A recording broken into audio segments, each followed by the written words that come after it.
ICC champions trophy Bharat के पाकिस्तान न आने पर वफाकी हुकूमत का पीसीबी से राब्ता। वफाकी हुकूमत ने पीसीबी को भारत से मुतालिक पॉलिसी गाइडलाइन से आगाह कर दिया। पीसीबी आज हुकूमती हिदायत के मुताबिक आईसीसी को खत लिखेगा। पीसीबी इंटरनेशनल क्रिकेट काउंसिल से बीसीसीआई के इनकार की ठोस वजूहात पूछेगा। इस पर मजीद बात करने के लिए हमारे साथ मौजूद है उसामा गौरी। उसामा, बताएगा कि पॉलिसी गाइडलाइन से मुतालिक आगाह कर दिया गया है, क्या आगाह किया गया?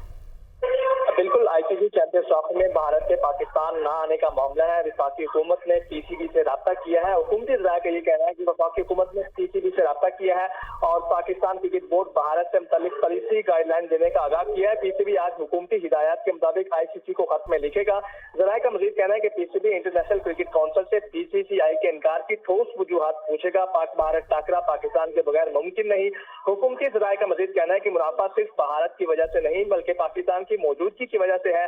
वफाकी हुकूमत ने भारतीय टीम को पाकिस्तान न आने पर किसी और टीम को मदऊ करने की भी तजवीज दी है और इस हवाले से भारत न आए तो श्रीलंका या वेस्ट इंडीज को बुलाने के लिए काम किया जाएगा। उसामा आगाह कर रहे थे।